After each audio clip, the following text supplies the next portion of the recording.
De convidar você a, se você trouxe a sua Bíblia, tem um telefone, um iPad, se você pudesse abrir a sua Bíblia aí no Salmo 67, nós vamos, antes de continuar falando sobre o projeto, de ouvir e ver o que nós vamos ver aqui nessa manhã, pensar um pouquinho sobre o que a palavra de Deus diz sobre missão.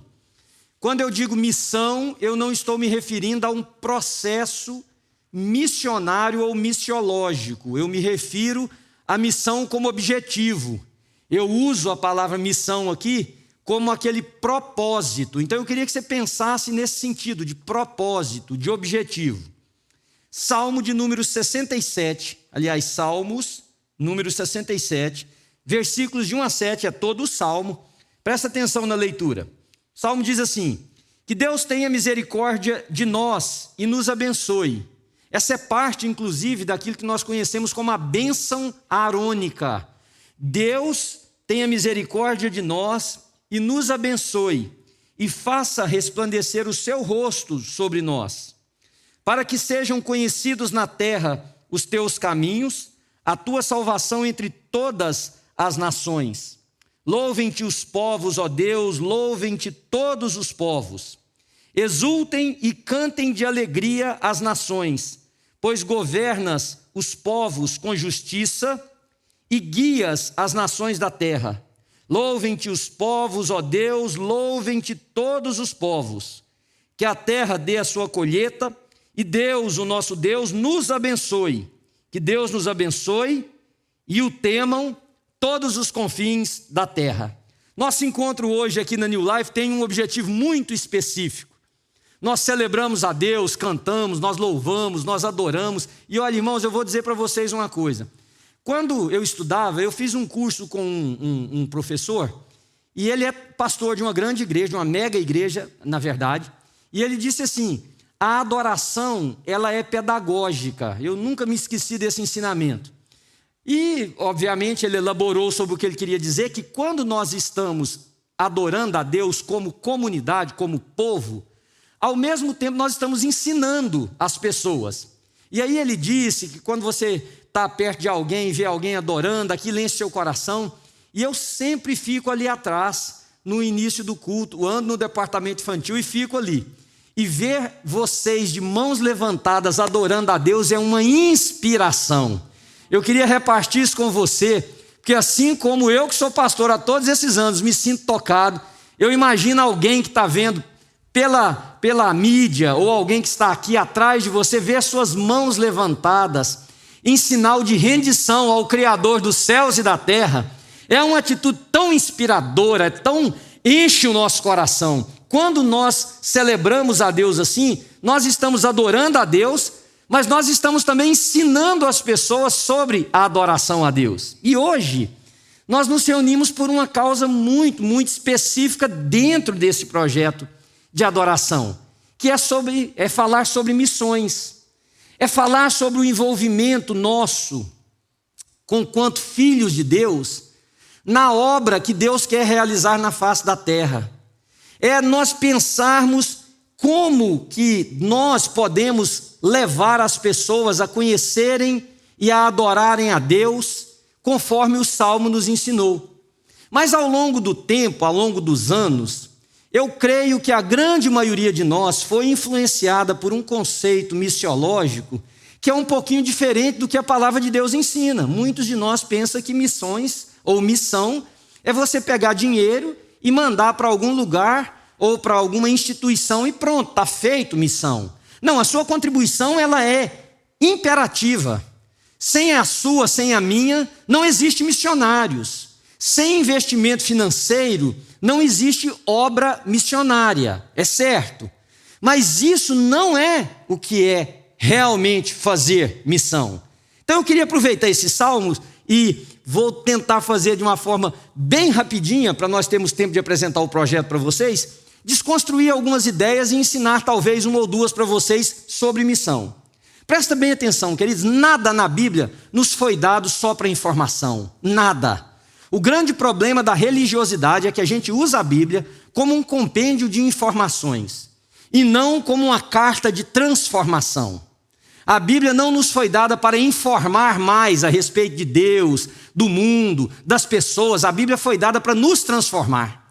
Ao conhecermos a Deus, e é esse o ponto que muitas pessoas perdem, acham que por pertencerem a uma igreja, diretamente essa pessoa conhece a Deus. Não. Tem gente que se relaciona com a comunidade de fé para adquirir conhecimento, para discutir sobre religião. Tem gente que faz isso para aliviar uma consciência cansada, para colocar desculpas na própria mente de que, como cumpriu algum projeto, algum processo, essa pessoa está livre diante de Deus. Não, o nosso objetivo é conhecer a Deus, para que, conhecendo a Deus, esse conhecimento vá nos transformando, não em pessoas mais religiosas, mas em pessoas que agora têm uma formatação da vida mais parecida com aquilo que Deus quer. Essa é a razão pela qual, por exemplo, nós temos casais, vou usar casais como exemplo, que podem vir a um culto assim, como vocês estão aqui na frente, os casais sentados, participar do culto, do louvor, ouvir a palavra, entregar sua oferta, seu dízimo. Se nós tivéssemos aqui a celebração da ceia hoje, você fazer isso, e chegar ali no estacionamento e quebrar o pau dentro do carro. Isso não é só possível, não. Isso acontece mais do que você imagina. Ou você vira a igreja, sozinho ou acompanhado, não importa, e alguém te chateia ali e você vira um cão, literalmente. Por que é isso? É porque o conhecimento de Deus não te transformou. Você não conheceu a Deus para ter iluminado as fontes que promovem esse tipo de pessoa que você é. E como você não conheceu a Deus e deixou-se ser transformado pela atuação do Espírito Santo de Deus, você é uma pessoa que frequenta a religião e nada mais. Então a primeira coisa que nós precisamos nos perguntar é se a Bíblia foi dada para transformação e não para informação. Qual é a informação ou a transformação primária que a Bíblia quer fazer? A Bíblia não quer encher igrejas. O objetivo da palavra de Deus não é que a gente tenha 50 igrejas do mesmo nome espalhado. E seria muito bom se as igrejas crescessem e tivessem diversas delas espalhadas. Mas o objetivo da Bíblia é nos transformar para que a gente então aprenda que a nossa missão, o nosso objetivo na vida é glorificar e adorar a Deus. Esse é o nosso objetivo. Nós existimos para glorificar e adorar a Deus. Quando eu tinha 12 para 13 anos que eu me converti, na época existia uma classe que a gente era obrigado a fazer nas igrejas de linha reformada para se tornar membro. Chamava-se classe de catecúmenos. E nessa classe nós tínhamos que estudar o catecismo, perguntas e respostas sobre a Bíblia, sobre a fé. E uma das perguntas, se não me falha a memória, talvez a primeira acho que é quem é Deus, está logo ali nas 10 primeiras, qual é o objetivo principal da existência do homem? Qual é o fim principal do homem? E a resposta que eu nunca esqueci desde menino, da adolescente: honrar e glorificar a Deus e gozá-lo para sempre. Então isso promove uma outra pergunta para nós. Se nós existimos para glorificar e adorar a Deus, como que nós fazemos isso? Como que nós glorificamos a Deus e adoramos a Deus? Deus não se impressiona com os nossos cultos. Deixa eu te ensinar uma coisa. Deus não se impressiona, Ele pode se impressionar para pior, não para melhor. Porque todas as reclamações de Deus para com a comunidade judaica foi por causa do tipo do ajuntamento deles. Vocês se ajuntam, vocês fazem coisas aí bacanas, mas o coração de vocês está longe de mim, então o que adianta isso? Todas. O que atrai Deus? Não é que impressiona, o que alegra, o que enche o coração de Deus? É quando Deus vê um filho, uma filha, que entendeu o seu papel, a sua identidade, a sua missão, o seu propósito. Então veja, queridos, falar que a nossa vida é para glorificar e adorar a Deus para uma comunidade cristã parece óbvio, mas não é.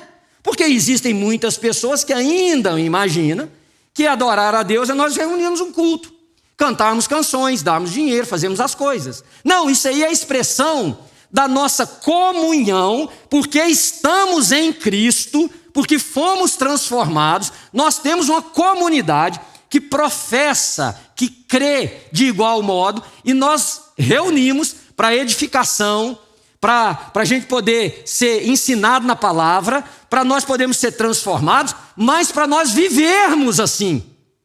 Então, o propósito nosso, se é para honrar e glorificar a Deus, nós precisamos fazer essa pergunta: como fazer isso? Duas maneiras que eu queria te ensinar, baseado nos Salmos. Ninguém adora o que não conhece, querido. Ninguém adora. Veja o que Romanos 10, capítulo 10, versículos de 13 a 15 diz: porque todo aquele que invocar o nome do Senhor será salvo. Esse versículo vocês conhecem. Olha o que vem depois: como, pois, ora, todo que invocar o nome do Senhor será salvo. Como, pois, invocarão aquele em quem não creram?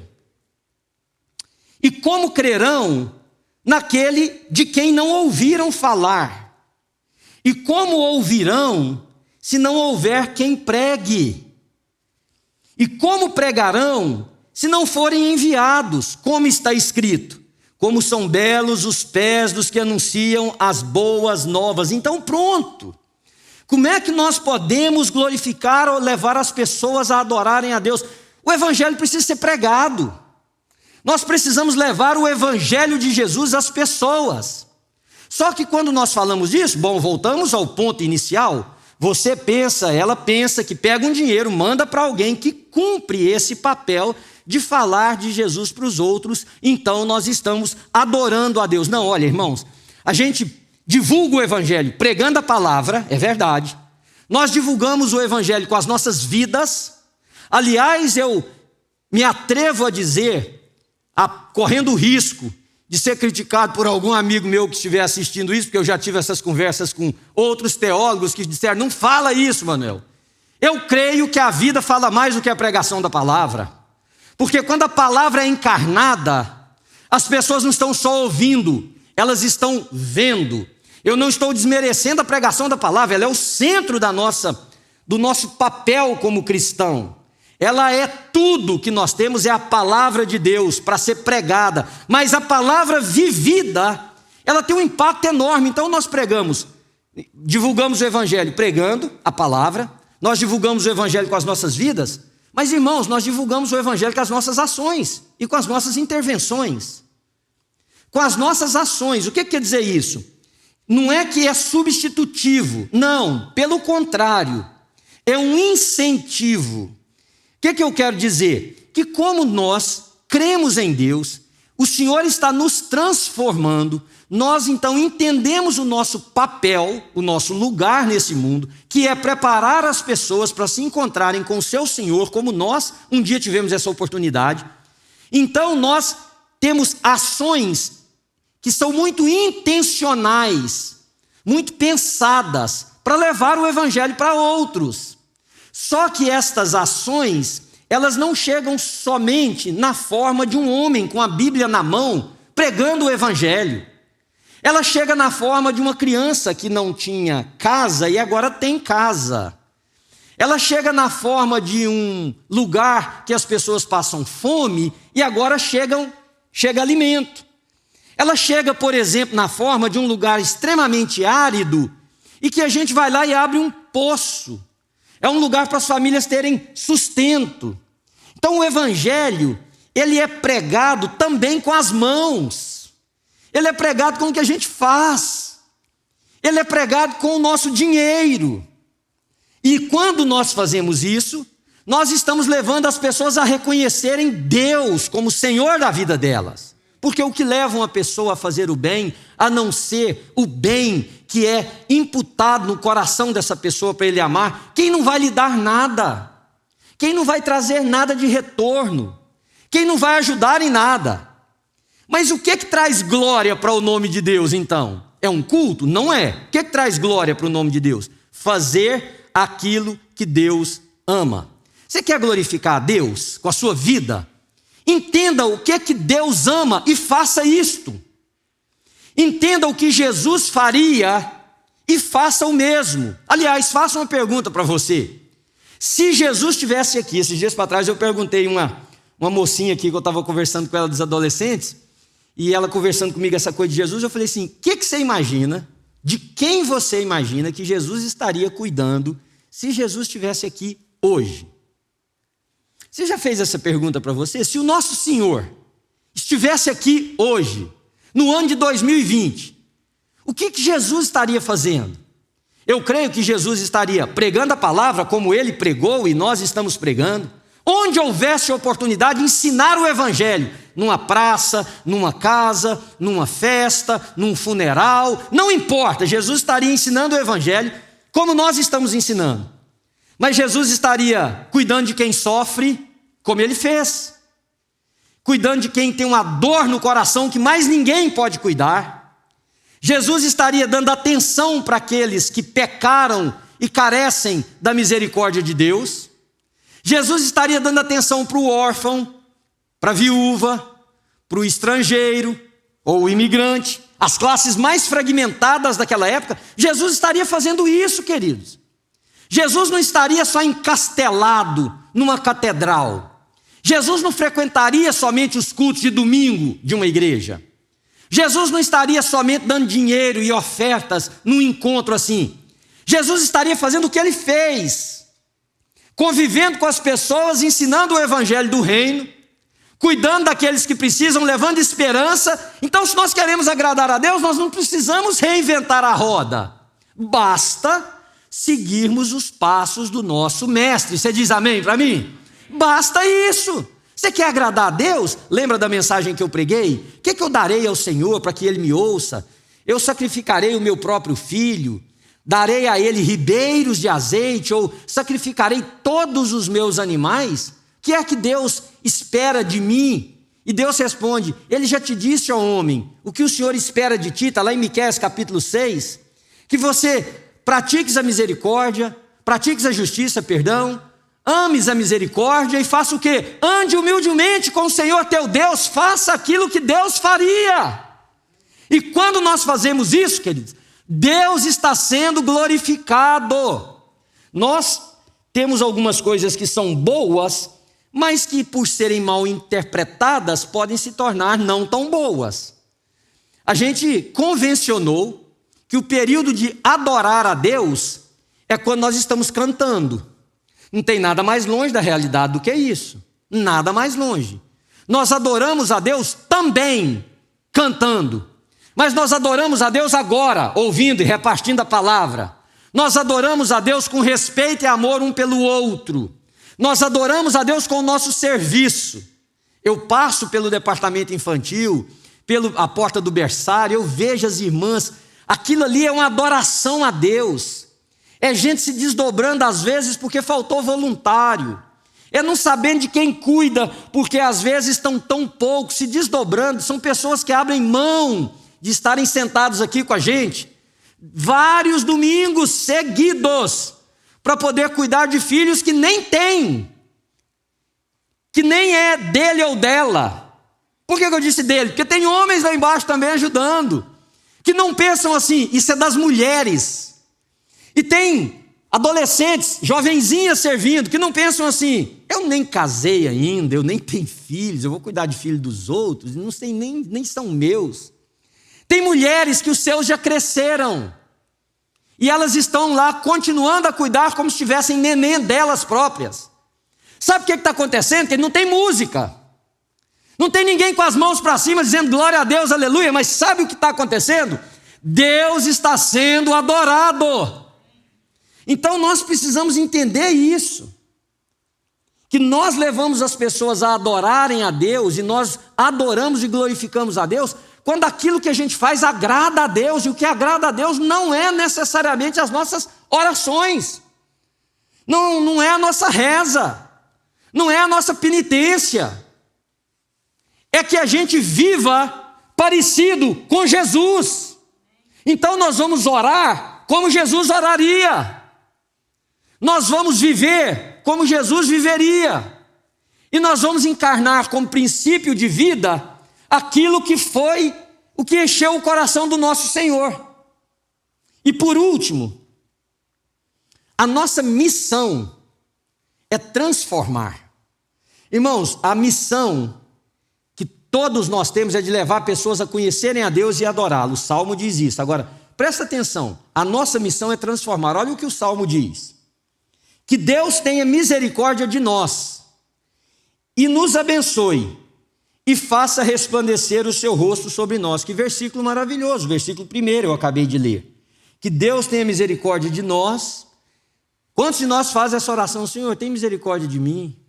Senhor, me abençoe. Senhor, abençoe minha esposa, meu marido, meus filhos. Senhor, abençoe a empresa, abençoe meu trabalho, abençoe minhas finanças. Senhor, que o Senhor me abençoe. Está errado? Não, peça.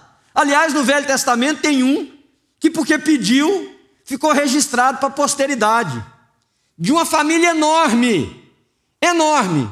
Tinha um cara lá chamado Jabes, que todo mundo falou o que queria. Ele falou: você quer saber que eu vou orar? Senhor, me dá largura, expansão, me faz crescer, me faz prosperar. E a Bíblia diz que Deus ouviu a oração dele. Não oraram porque não quiseram, ele orou, recebeu. Não tem problema nenhum em você dizer: Senhor, me abençoe. Aliás, você deveria dizer: Senhor, me abençoe, abençoe minha casa, abençoe tudo que eu tenho, abençoe nossos sonhos, abençoe projetos, abençoe nossos filhos, abençoe nossa empresa, abençoe. Deve. Agora, não se esqueça que tem um versículo depois desse. Aliás, o versículo 1 não termina com um ponto. O versículo 1 termina com a vírgula. Ou seja, vai continuar. Olha lá no texto. Faça resplandecer o seu rosto sobre nós, vírgula. Não acabou. Não é assim: me abençoe para eu ter mais, não abençoe para eu só crescer. Não é nos abençoe só para que eu me torne poderoso, só para que eu cresça. Só para que a minha empresa cresça, só para que a nossa igreja seja cada vez mais rica. Senhor, nos abençoe, vírgula. Olha o versículo 2. Para que sejam conhecidos na terra os teus caminhos e a tua salvação entre todas as nações. Então, a razão de sermos abençoados é para transformar os outros, levando o conhecimento de Deus a tal ponto que as nações se dobrem, se prostrem e adorem o Senhor. Toda oração que é egocêntrica, ela é, eu vou falar uma palavra pesada, uma maldição. Toda oração que é voltada para você mesmo, ela é pecado. Como? Você não disse que a gente pode pedir? Pode. Mas a gente não pede para armazenar só. Você pede para ter seus sonhos realizados, para cumprir aquilo que vocês têm desejo, não tem nada de errado.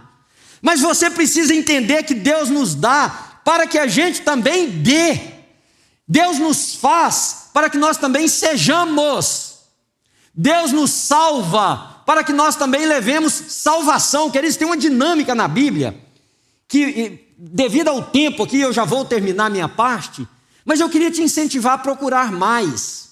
Mas tem uma dinâmica na Bíblia de uma escala de ações, não é retribuição, é uma escala de ações. Por exemplo, por que nós amamos? Por que nós somos capazes de amar? Porque Ele nos amou primeiro. A Bíblia diz que Ele nos amou primeiro, está lá em 1 João capítulo 4. Porque Ele nos amou, nós somos capazes de amar. Por que nós podemos perdoar, ou devemos perdoar? Porque nós fomos perdoados. Aliás, na oração sacerdotal, na oração do Pai Nosso, a Bíblia diz que se nós não perdoarmos, quem nos fez o mal, quem nos decepcionou, quem pisou na bola, quem traiu, quem isso, quem aquilo, como é que nós queremos ser perdoados? Então essa escala na Bíblia, e depois você pode ler lá em Mateus 6, você vai entender essa questão do perdão. Nós damos por quê? Porque já recebemos primeiro. Então nós damos porque recebemos. Você pode olhar isso em diversos lugares da Bíblia, mas veja em 1 de Crônicas capítulo 29. Davi diz assim: quem sou eu e quem é o meu povo para dar ao Senhor todas essas coisas? Porque tudo que temos nós recebemos do Senhor. Então tem essa dinâmica na Bíblia. Por que nós vamos ressuscitar? Porque Cristo ressuscitou primeiro. Por que nós vamos ressuscitar? Porque Ele é o primogênito de todos. Paulo escreveu isso à igreja em Corinto, lá no 15º capítulo, Paulo diz isso. Então, irmãos, qual que é essa dinâmica? Então, seguindo essa lógica, na interpretação do Salmo, que eu acabei de ler, para que você é abençoado? Para que eu sou abençoado? Por que nós somos abençoados? Por que Deus deu a habilidade que eu e você temos? Por que Deus deu o dinheiro? E dinheiro é relativo. Você pode se achar pobre, Mas a sua comparação de pobreza às vezes não segue uma lógica. Ela segue um processo comparativo. Você olha para o seu amigo, que tem mais do que você fala, sou pobre. E às vezes é mesmo. Porque se Deus tiver te agraciado com pessoas que estão perto de você, que tem muitas posses, você olha e fala assim, não sou idiota. Pronto, está tudo certo. Agora, dá uma olhada no mundo. Dá uma olhada no mundo. Não precisa ser um mundo lá na Etiópia, não. Olha o mundo aqui ao seu redor. Então, independente do quanto você tenha, tudo o que nós temos, da inteligência, à capacidade, ao dinheiro, tudo, Deus nos deu primeiro para que a gente também possa retribuir, fazer, queridos. É isso que o Salmo está dizendo. Se nós vamos seguir essa lógica de que algo foi feito primeiro para que a gente faça, então nós abençoamos porque já fomos abençoados. Nós já fomos abençoados com toda sorte de bênçãos pelo Senhor nosso Pai. E por isso nós abençoamos os outros. Então, missão não é só trazer dinheiro. É viver como verdadeiro cristão. É ajudar com uma criança. É servir num banheiro, numa cozinha. É fazer o que você não gosta. É sujar. Olha, tem alguns líderes sentados aqui, e eu falo isso com respeito a eles, que várias vezes já me procuraram para desistir. E não desistiram porque não amam o que fazem mais, não. Não querem desistir porque deixaram de sentir empolgação pelo que fazem ou pelo que faziam. Não. Muitos que querem desistir por causa do labor incessante e o desinteresse dos outros. Vocês sabiam disso? Vocês sabiam que as nossas atitudes desestimulam as pessoas? Que labutam tanto e chega para você e diz assim, dá uma mão, estamos precisando. Você fala, não gosto de menino. Não gosto de ficar em recepção. Não gosto de ficar lá de fora no frio. Não gosto de ficar na porta do banheiro. Não gosto disso. Não gosto daquilo. Irmãos, Deus nos abençoe para que os outros te conheçam, para que as pessoas sejam abençoadas. Essa é a nossa oração. Por isso que tem tanta gente cristã que é absoluta e totalmente miserável, porque a oração é voltada só para si, de vez em quando, para desencargo de consciência, ele dá uma quantidade de dinheiro para alguma instituição de caridade ou para a sua própria igreja. Sabe o que eu fiz durante esse período que eu escrevi essa mensagem? Eu orei, e eu queria que nós orássemos aqui, juntos por isso. Sabe o que eu estou pedindo? Bênção de Deus. Primeira bênção que eu estou pedindo você. Deus já nos abençoou com você. Você, sua vida, sua presença é resposta de oração, é bênção. Então a primeira bênção aqui, Senhor, é você. São os seus talentos. É aquilo que você sabe. É aquilo que você pode contribuir. É aquilo que você pode ajudar. É aquele insight que você tem que talvez outros não tenham. É o que nós chamamos da sua contribuição. Igreja não é um lugar para você ir, irmão. Igreja é uma família para você pertencer. Eu vou repetir para você gravar essa frase. Igreja não é um lugar para você frequentar. Igreja é uma família para você pertencer. Então, Senhor, nos abençoe. Tem talentos. Deus nos abençoou com criatividade. Tem gente que faz as coisas a mesma que os outros fazem, de forma diferente. É igual quando... How creative para fazer um arroz que você pode ser? Arroz, tempero, se você gostar de alho, o que for, óleo e pronto, vamos cozinhar o negócio. Agora, você já comeu um arroz que você fala assim, da onde veio esse negócio? Já comeu assim, não? E também você já comeu um que falou, leva esse negócio para longe de mim? Tem gente que tem criatividade, é um negócio, é um twist que dá. Deus já nos abençoou com criatividade. Mas Deus nos abençoou também com bens, queridos. Com bens. Por mais que seja a nossa dificuldade, a nossa luta, Deus já nos abençoou com bens.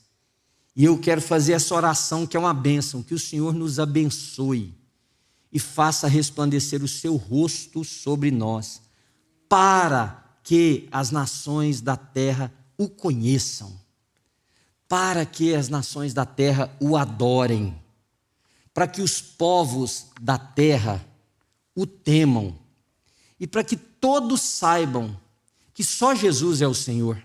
Você pode dizer amém?